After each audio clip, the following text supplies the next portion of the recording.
Hey everyone, and welcome back to the SCREENY. Love. Isn't it great? While some say that love is a many splendored thing, it's also true that love makes you do the wacky. In other cases, it's the person that you fall in love with that turns out to be wacky.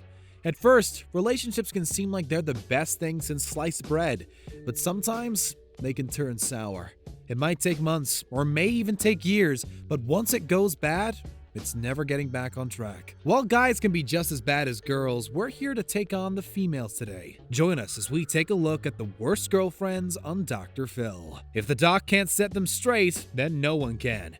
But before we begin, make sure to subscribe to our channel for more amazing videos about your favorite movies and TV shows.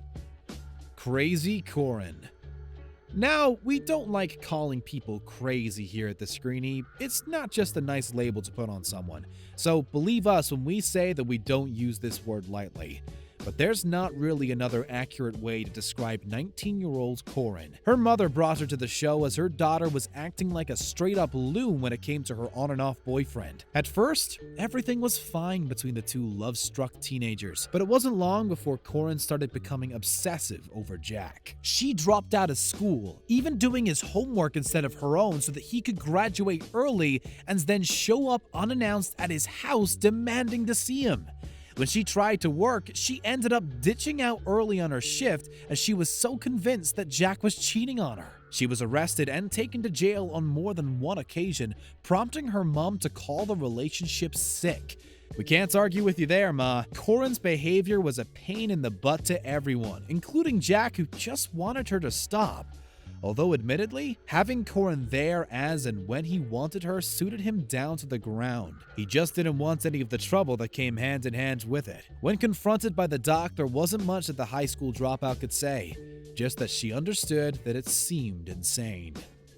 COOCOO KAYLEIGH. It's hard to maintain a relationship in this modern age if you're prone to being jealous. With the likes of Facebook and Instagram being a prominent force in our lives, anyone can contact anyone at any time. If you're in a secure relationship and trust each other implicitly, then there's no issue. But if you've got nagging doubts, then it can become a nightmare. Bradley was completely fed up with his girlfriend's behavior. On the plane to the show, KAYLEIGH saw a picture of a random girl on his Facebook page and went from 0 to 100 in a hot minute. Brad's enraged lover got so incensed that he was certain they were going to be kicked off the plane before takeoff. KAYLEIGH screamed at her significant other, telling him that she should have the right to remove anyone she likes from his social media account. Sounds legit. Despite Brad telling her that he was faithful and didn't even know the girl, KAYLEIGh wouldn't let it slide and kept going on and on. The entire plane was looking at them, but she couldn't give a rat's behind. That's hardly the type of woman you want to have children with and bring home to Ma and Pa, is it? Run, Brad! Run! Lustful LAURIE-ANN. Breakups suck the big one, don't they? We've all been there. Breaking up when it's a mutual decision is one thing, but what happens if one party is still just as in love as the day they met? Most of us just cry it out over a bucket of Ben & Jerry's, but LAURIE-ANN couldn't let her lover go without a fight. The pair were together for 7 years before Michael came out as gender fluid, and Laurie couldn't accept it.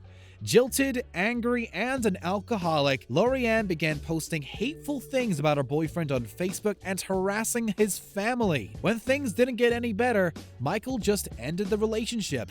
But even that didn't stop the issue. He was still hounded with phone calls, as was his new girlfriend Allison, his family, and her family. The bitter ex even took it a step further and pressed charges against her ex, telling the police that she had been a victim of abuse and was held hostage for 7 years. The matters were soon thrown out of court, but the situation continued to escalate. You know the doc is about to get down to the truth and challenged LAURIE-ANN about her claims. She soon changed her tune and said that she wasn't really a hostage, but just dependent. Mental marriage. Being in a toxic relationship is one thing, but what about being married to the person that's driving you crazy? One gentleman took his wife to Dr. Phil as he didn't know what to do anymore about her increasingly disturbing behavior. Not only did Pat accuse him of poisoning her, but she also believes that he was having a relationship with all 3 of their daughters. Say what? The defeated husband told interviewers that she had been diagnosed with paranoid schizophrenia, but of course, she didn't believe it. Instead of sleeping in the marital bed, she chose to sleep on the floor in her daughter's room, wearing a crash helmet to protect her head in case her hubby attacked her. She also took to barricading the bedroom doors at night and confiscating all the keys to the indoor doors of the house, supposedly to protect her daughters. But was there really any threat in the first place? Or has this poor woman just lost her mind? Pat told Phil that she knew she was healthy, and it was all a massive ruse that her husband had created to cover his tracks. According to her, the diagnosis was down to him, and so were her arrests. Honestly, why have they both put up with this for so long? Sign the papers and move on with your lives, people. It's not that hard. Cuddling kerfuffle. Who doesn't like a cuddle every now and then? We're all human. But as it turns out, one woman named Alaska ran a cuddle business, charging between $600 to $10,000 for a session that were supposedly no other intimate contact. Of course, her husband was a little suspicious and thought there was more going on that his wife was letting on. Alaska maintains that although one client had paid her $10,000 for a day, it was just talking, dinner, and cuddling with no other funny stuff. Her face looked like thunder as she tried to defend herself. Why would you start up this online cuddle buddy business if your partner isn't comfortable with it?